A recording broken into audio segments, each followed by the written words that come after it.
Still one of my favorite horror movies of all time. The original The Grudge from 2004. If you guys watched my top 10 favorite horror movies that I did this year, I rated The Grudge pretty high, and I decided to rewatch it with a friend, so I thought it would be a good time to re-review it. I know a lot of people aren't going to be searching for this review, but I thought this was a really good horror movie. I still think this is a really good horror movie. It's probably my favorite movie that came out in the 2000s personally, so let's just jump right into it. It's basically about a haunted house in Japan, and there's a haunted little kid and a haunted girl. That's pretty much all you know.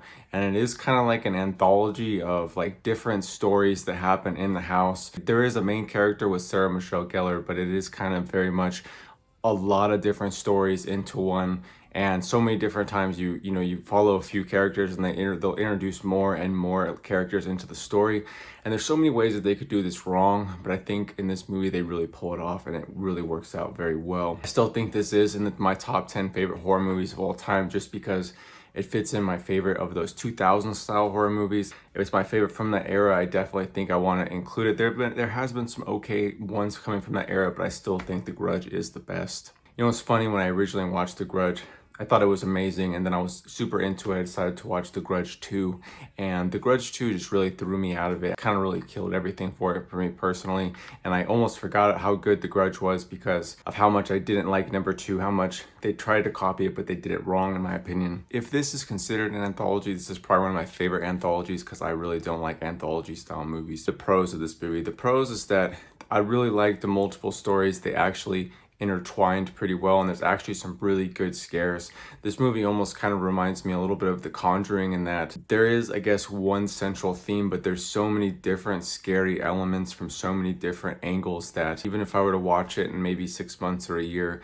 there's probably little details that I would forget or little additional stories that I would have also forgot. They really capitalize on having a lot of different scares. It fits so well as being my favorites from the 2000s just because it has so much variety, so many different characters. You don't find out to the very end the original origin story of the house, but you see all this great horror style movie elements all the way up to that. But generally this movie moves from scene to scene so much and things happen pretty quick. This movie also builds very good. Not only does it use scary elements at the right time, it kind of gives you a scary element, then a break, a scary element, and then a break, but it actually has some effective scares. It leads down to a pretty nice climax of things that you don't really understand in the beginning, just how a normal movie should be. It was very brutal at times, and that's what you want in a horror movie. It's PG-13, but it was still very aggressive and very in your face. Although having that PG-13 rating, it still is just very effective and it scares overall across the board. I really liked the addition of the detective who comes in halfway, the added element of seriousness. I really like his demeanor. Alright guys, the cons. There really isn't that much cons, but I would say the main con is probably the CGI. Now, it's not that bad. It definitely isn't as detailed as something that came out nowadays. I feel like they could have made her even a little bit more scarier, making her face look a little bit more real or giving her a little more brutality. I remembered she was really scary the first time, but upon the second watch, I could definitely see a little bit of CGI issues. That, to be honest, is one of the only, if my only con. The other stuff is just a little nitpicking. A few of the American actors were a little dull, but it never really lasted to the point where it's like you're like, oh man, this has been 5 minutes, or oh, this character's just been so boring, it's kind of ruining the movie.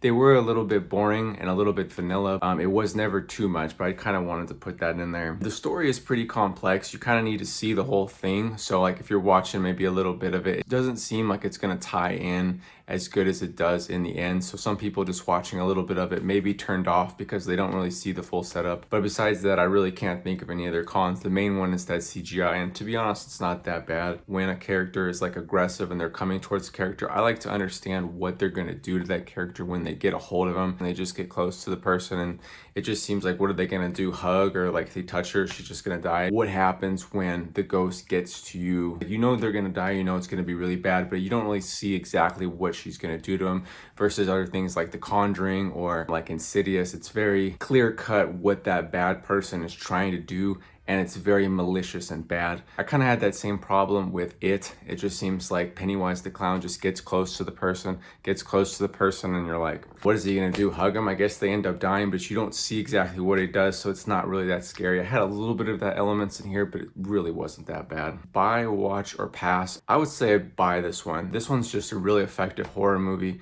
I mean, even rewatching it again, I saw this for the first time in 2019, so way past the hype, and I really enjoyed it. I watched it like a year later with my friend. Even that little bit of time forgetting the story and rewatching it, I thought it was a great horror movie again. If I was going to show somebody a horror movie that just hits on all elements, definitely this one comes to mind.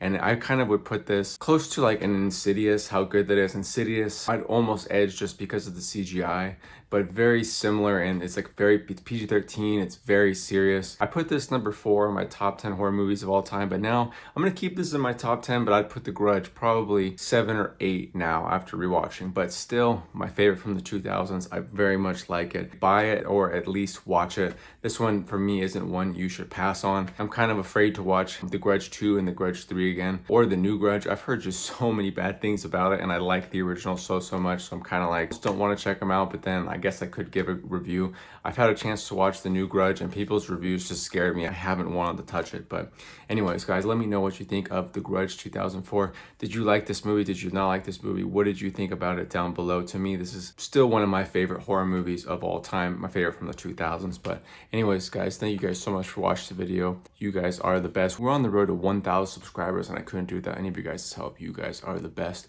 I'm having a great day out here. Hopefully you're having a great day at home. See you all in the next video. Peace.